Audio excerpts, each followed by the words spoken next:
Before I got into business, I was a student at Strathclyde University. And literally after I left university, I had a job for about an hour and a half. I turned up for work. Turned up for work on my first day there, and literally, I didn't like it. So after an hour and a half, I just walked out. And what I decided to do was to do a postgraduate degree, but unfortunately the degrees had started, so I couldn't really do a postgraduate until the following year. So I was on the train and I started speaking to this chap, and he was a purchaser for an IT company. And literally on the train journey home, I picked his brains for about 45 minutes on what a purchaser was looking for when it came to buying IT equipment. Got off the train and I knew exactly what a purchaser was looking for, so I decided to set up an IT business. And at the time, demand was outstripping supply, so I decided just to go for it. What I decided to do was to tender for various contracts, and after probably sort of being in business for 3 or 4 weeks, lo and behold, a purchase order sort of popped through my door for several £100s. And I didn't have the money to fulfil the contract, but in the end, through lots of borrowing and all sorts of various things, I managed to fulfil the contract. So effectively I became an approved supplier from the government, and my business just grew from there. I was asked to do the Dragon's Den a number of years ago, but I was quite busy at the time, and I decided not to do it. It was just far too much time out of my business. I was doing lots of property development stuff at the time. So a couple of years ago, the BBC got in touch with me, and I was at the office, so I had all my emails forwarded on to my sales director, and she phoned me up and she says, the BBC are looking to do a version of the Dragon's Den called the Online Dragon's Den. Do you want to do it? And I says, I don't know if I really fancy it. And she says, well, there's a screen test for it, but unfortunately I was busy on the screen test day, so the BBC decided to send up a camera crew to Edinburgh. So lo and behold, the BBC filmed a couple of pitches, and they said, yep, you're perfect for this, and I joined the Online Dragon's Den. Best picture I've seen is one I never invested in, actually. It was by a chap called Giles Burry, who invented some portable goalposts. Now, I didn't invest in this business because it was insolvent. However, I did decide to help Giles out and help him sell his goalposts. And I really liked the product. The pitch had so much tension in it because Giles went from offering me something like 20% of his business right up to offering me 90%, but in the end I just couldn't take advantage of him, so I decided not to invest in it but help him out anyway. Julie and I get on really, really well. I think we both complement each other. We often come to the same conclusions. Julie does it slightly differently from me. My conclusion is based on probably gut instinct and probably sort of experience, where Julie's is a lot more analytical. But more often than not, we come to the same conclusions on the investments that we look at. I started writing my book probably about 4 years ago, and I sort of wrote a chapter of it or so, and then I got sort of bored with it, and I decided I wasn't going to do it. And then a few, probably 6 months ago, I got introduced to a publisher who was very, very interested in publishing my book. But I explained to them, look, I just can't be bothered, sitting there writing it up. And they said, well, why don't you speak into a dictaphone?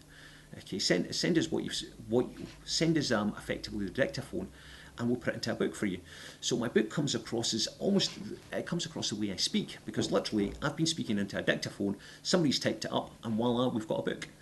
My book is called The Secrets of a Serial Entrepreneur. It's literally everything from starting a business to how to sell a business, but it focuses primarily on buying underperforming businesses, turning them round and selling them for a profit.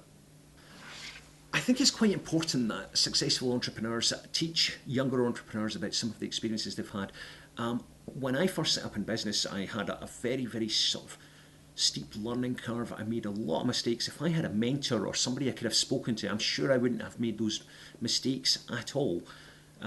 So hopefully, with some of the mentorship stuff I'm doing, I can pass on some of my experiences, some of my advice to the next generation of entrepreneurs. It was actually by accident I got into mentoring. I was doing some work for BBC Radio 1 where I was on a jobs panel, and one of the people on the panel was a chap called Tom Mursell, and Tom ran quite a successful business which was called Not Going to Uni. And at the end of once the filming was over for the BBC, Tom said to me, look, can I ask you some advice? And I said, yeah, sure. So he popped up to Edinburgh the week after to have a chat with me, and he says, I want to start my own business, or I want to learn how to be a successful entrepreneur. And I says, well, Tom, you've got quite a successful business. And he says, if I ever sell my business, would you mentor me? And I says, yeah, absolutely not a problem at all. Lo and behold, the week after, Tom called me up and he says, I've just sold my company, when can I start? So I effectively became a mentor to Tom. When I told my board of directors what I was doing, they said, that's a great idea, Shaf. Why don't you teach 3 or 4 other people what to do? So we ran a national recruitment campaign, and we took on another 3 entrepreneurs who are all running their own successful businesses. I think we're going to continue this program for the foreseeable future. We'll have another batch of successful entrepreneurs next year who'll be starting their own businesses, and I think we'll just keep it going. I think the recent election will affect startup and small businesses in a positive way. Because obviously there will be change, and it'll be a positive change, and small businesses are nimble and small enough to take advantage of opportunities. I see the economic future as certainly uncertain. We have a government which effectively specialises in compromise, though the government could surprise us, you never know.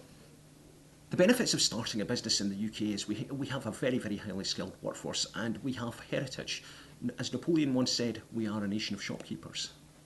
I think what probably annoys me about business in the UK is the tax system. I mean, if I could change the tax system, I'd be absolutely delighted. I think the most inspiring startup story I've heard is one from Tom Mursell.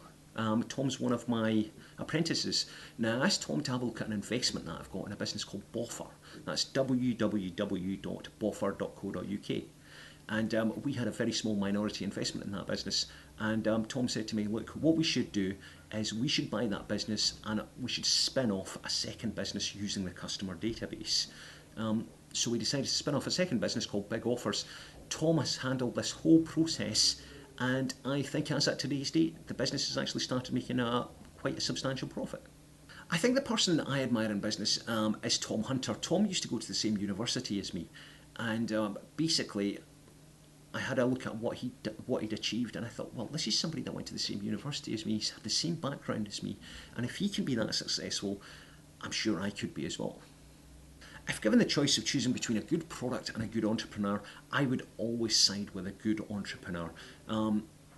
There's a lot of entrepreneurs that have been very, very successful marketing and selling mediocre products. The best advice I can give startups is before you start a business, always do your research. Make sure there's a demand for it. The number of people that come up to me and say, Shaf, I've got an idea for product X, Y, and Z, and you say, have you done any research? And they say, yeah, well, I've asked my mum, and I've asked my girlfriend, and I've asked my auntie, and you just look at that product and you sort of think, God, that's never ever going to work. Now, the advice I always give them is get yourself down to a shopping centre, ask 100 random strangers, would you buy this product? And if they say yes, you know there's a demand for it.